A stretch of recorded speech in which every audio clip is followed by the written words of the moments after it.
नहीं, देखो हमारी देश में जो कानून है उस कानून के तहत एक व्यक्ति को एक से ज़्यादा सीट में चुनाव लड़ सकती है, और यदि एक से ज़्यादा सीट में जीत जाएगा तो भी उसको एक ही कॉन्स्टिट्यूंसी का रिप्रेजेंटेटिव बन सकती है। तो बाकी इसका मतलब बाकी जो भी जितना भी जीता है उस अपने क्षेत्र से उसको इस्तीफा देना जरूरी है।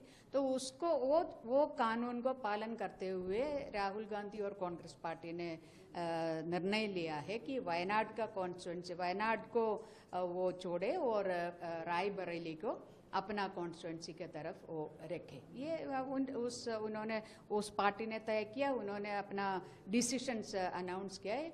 तो ये उनका राइट है कौन सी रखना है कौन सा नहीं रखना है, ये कॉन्स्टिट्यूंसी रखना है, ये कांग्रेस पार्टी का डिसीजन है।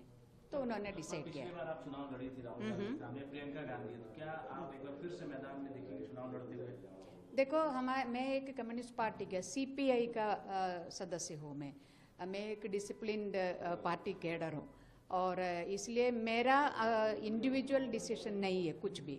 ये तमाम चीज़ें है, एक पार्टी है, एक अलायंस है, लेफ्ट फ्रंट है, तो ये तमाम जो प्रोसेस से चलना है। तो अभी मैं हार गया है, तो हारा हुआ एक कैंडिडेट को फिर से उतारना सही है या गलत है, ये तमाम चीज़ें। और मेरा एज ए कैंडिडेट मैंने कंटेस्ट किया है, मेरा भी ओपिनियन सबसे पहले रखने वाला जगह है मेरी पार्टी का जो फोरम है उसमें रखना है।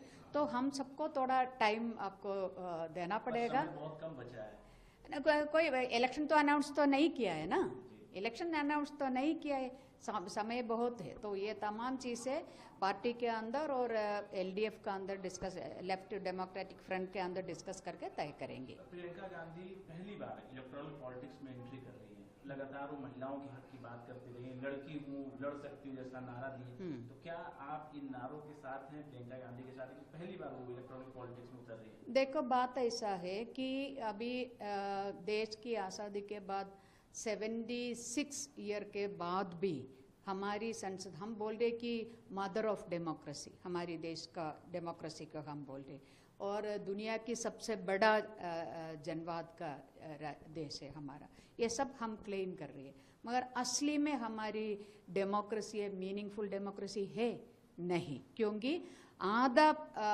आबादी जो डेमोक्रेटिक प्रोसेस से बाहर है, जो डेमोक्रेसी का सबसे जो महत्वपूर्ण जो टेम्पल है वो पार्लियामेंट है। पार्लियामेंट के अंदर आज भी पिछली चुनाव तक 14% महिलाएं थे। इस चुनाव में क्या होना चाहिए था, इतना महिला की विमेन लेड डेवलपमेंट, महिलाओं के लिए ये कर रही वो कर रही, इतना जो क्लेम करने वाला सरकार था सत्ते पे, और आज भी वही है, मगर महिलाओं की संख्या देश की संसद के अंदर कम हो गया है।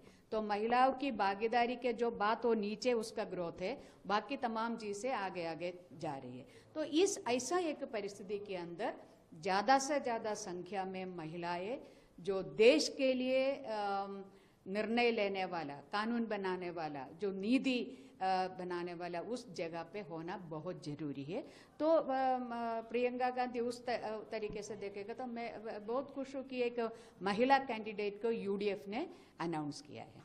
पर वो लोग अभी से ही बता रहे हैं कि जीते हुए हैं प्रियंका गांधी, ऐसा रिप्रेजेंट किया गया कि जैसे वो जीत चुकी हैं। और एक बात ये भी कहा गया है कि 2 सांसद हो जाएंगे, रायबरेली के लिए भी 2 सांसद, वायनाड के लिए भी 2 सांसद हो जाएंगे, यानी राहुल प्रियंका दोनों सांसद रहेंगे। एक जीत का पहले से ही तमगा दिया जा रहा है ना। देखो बात ऐसा है, जो चुनाव लड़ने के लिए मैदान में उतरने का तय किया है तो फिर ये बोलना है कि नहीं मैं हारूंगी, ऐसा बोलना है नहीं है ना।